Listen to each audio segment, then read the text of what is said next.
কার্শিয়াংয়ে যেতে না যেতেই আমার সাথে ঘটলো কাল্পনিক ঘটনা। একসাথে ভিক্টোরিয়া স্কুল এবং চার্চ দুটোই ঘুরলাম আর পড়ে গেলাম মুশকিলে।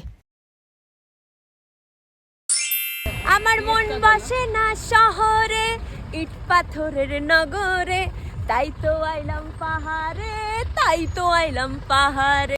17 তারিখ ট্রেন এনজিপি পৌঁছানোর আগেই কিন্তু আমরা ট্রেনে সবাই ফ্রেশ হয়ে গিয়েছিলাম। কারণ হলো 17 তারিখ তো আমরা কার্শিয়াং যাব, তারপর দার্জিলিং এ হোটেলে স্টে করব। কার্শিয়াং এর ওয়েদার জাস্ট মাইন্ড ব্লোয়িং। তোমরা যদি সামনে না আসো বুঝতেই পারবে না।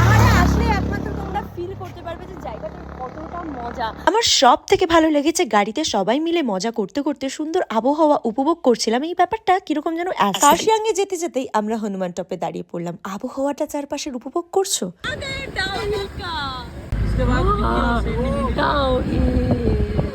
দেখো, এটাই হলো Dowhill school, not Victoria boys. তারপর ভিক্টোরিয়া বয়েজ স্কুলের সামনেই আমরা খেয়ে নিলাম চা। বিশ্বাস করো, এখানে আসতে আসতেই আমার গাটা কিরকম যেন ছমছম করছিল। তারপর আর কি, গরম চা মুখে নিয়ে নিলাম। এই ঠান্ডাতে বেশ ভালোই লাগছিল। তারপর যাচ্ছি সেই বিখ্যাত ভিক্টোরিয়া বয়েজ স্কুল। যারা জানো না, গুগলে এক্ষুনি সার্চ করে নাও। ভেরি অনেস্টলি এই হরর প্লেস গুলো আমার এক্সপ্লোর করতে খুব ভালো লাগে। এই যে সামনে চার্চটা দেখতে পাচ্ছ, এটা কিন্তু অনেক দিন ধরে বন্ধ। সেই ব্রিটিশ আমলের চার্চ, চারিদিক থেকে বন্ধ, একটুকু ফুটো নেই যে ভেতর দিয়ে কি আছে আমি দেখব। তারপর যে ক্যামেরা করছিল তাকে বলছিলাম যে আমি কি এটা টপকে যেতে পারি, আমি না এইসব দেখতেছি, আমার খুব ভালো লাগে। তারপর ভাবলাম না, একটু বাড়াবাড়ি হয়ে যাবে। কাল্পনিক ঘটনাটা হলো, আমি যখন উকি মারছিলাম চার্চের মধ্যে, চার্চের থেকে কেউ আওয়াজ দিচ্ছিল, মানে মনে হচ্ছিল চার্চে কেউ আছে।